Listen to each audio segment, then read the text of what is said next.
That's the feeling we've all had. How new shoes would make you glad, but the best time you recall when you wore no shoes at all. Back the days. Hey there, and welcome to Hardcore Sustainable. I'm doing a little research today into socially responsible investing because I have an IRA that is coming due very soon and I need to roll it over. It's just in a community bank here in local rural Missouri, and it's earning almost no interest there. And I'm not crazy about investing in our local economy here because most of it has nothing to do with Dancing Rabbit, and it's investing in things that I think are pretty unsustainable.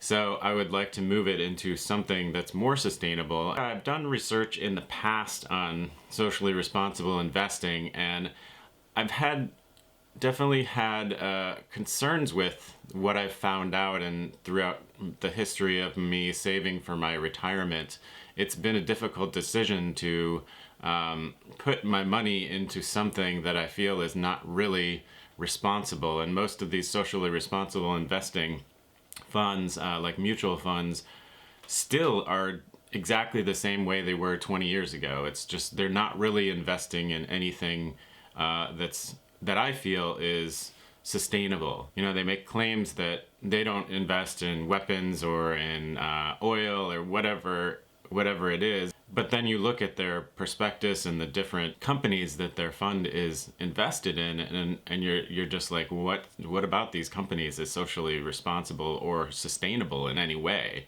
Now you could say that Walmart is a sustainable company because they're investing in solar power and trying to convert some of their stores over to solar power, but like anybody in their right mind would not think that Walmart is a sustainable company. I mean, they're huge stores that sell useless items like that are just super disposable.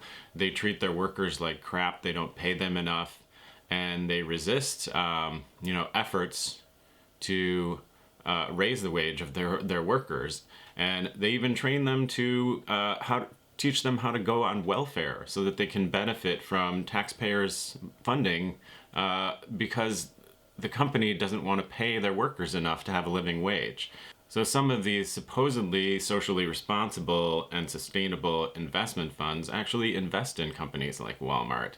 And I don't understand that. It brings to mind the reality of our economy, which is that it's based on this concept of continuous growth, and it's unable to continue if it doesn't have this continuous growth. And that continuous growth depends on population continuously increasing and extraction of resources from the planet to continuously increase, because you cannot have a growth of an economy without those things. The population provides the excuse for extracting the resources or increasing consumption. So that's what fuels our economy, and that's also what creates this interest. This idea of interest in constantly increasing the amount of money that you have by just investing it is what capitalism is all about. And I feel like this interest that people are trying to earn off of retirement savings or just investing extra money that they have is essentially the destruction of the planet. I mean, that's the growth of the economy, and that's the embodiment of the extraction of resources and the destruction of the planet. It's impossible to invest sustainably or socially responsibly without thinking about the future that you're investing in, because if you're making a ton of interest, but 20 years down the road, you're going to have a totally screwed up world that you invested in helping create.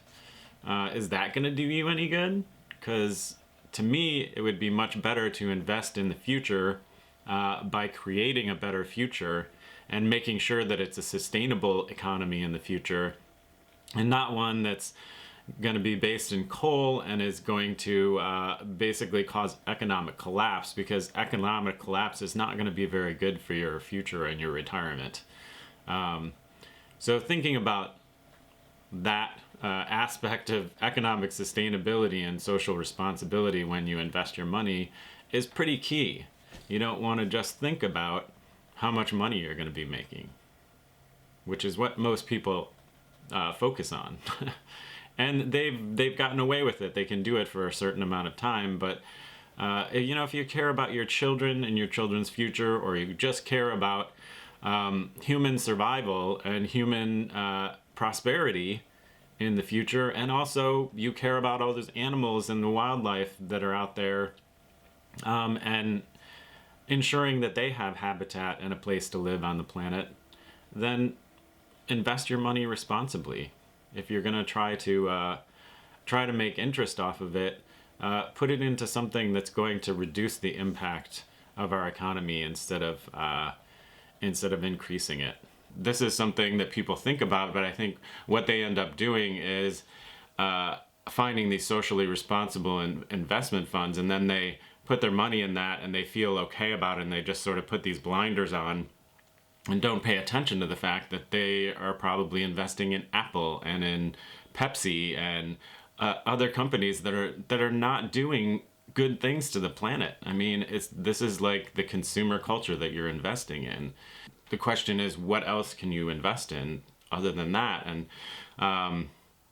I asked this of someone many years ago who worked with, I'm not sure if it was New Alternatives. There were a couple of other new mutual funds that were getting started at the time. And the one that seemed the most progressive and that I was most likely to want to invest in, I noticed that they invested in Whole Foods. And I was not crazy about Whole Foods at the time, and still am not. And I asked the guy, I said, I want to put my money somewhere where I'm going to feel good about it. And he said, invest in some local business or start a business yourself that you believe in, that you feel is doing something good. And I think that's possibly an answer. It's not like people invest in mutual funds because there's a diversity of companies that they're investing in. So if one does poorly, another one might make up for it. And of course, if you're investing in these Fortune 500 businesses, it's likely that your investment is going to make a lot of interest, because when the economy does well, those companies do well. Whereas if you're investing in something that's like a local business, there's a lot more risk to that, because you never know how it's going to do. And there's going to be opportunities for things like this. Like in the near future, we're going to be putting in a wastewater treatment system because we're required to by the government. And we're going to need some capital to make that happen. And so it's likely that we will ask people out there to invest in this project. It's not the most exciting thing, but it's something that's vital to our continuing to exist. And it's basically building infrastructure of Dancing Rabbit and helping us to continue. I think things like that are clearly good places to invest money if you have to, because you're going to know where that money's going and you're going to see the results of it. If you just invest in a mutual fund somewhere and forget about it, you're likely investing in companies that are not doing good in the world, that are doing much more harm than good. It's a little more difficult with something like an IRA because I don't think it's as easy to invest an IRA in a local business. So they're kind of set up, I think, to invest in bonds or in the stock market. So that's a different thing, and that's something that I have to figure out and answer, and I might just end up having to close my eyes and pick the one that I think is the least harmful out of all the ones that are available. The IRA that I have at my local bank is earning something like 0.25% interest right now, which is nearly nothing. So that's part of the reason why I want to move it into something else.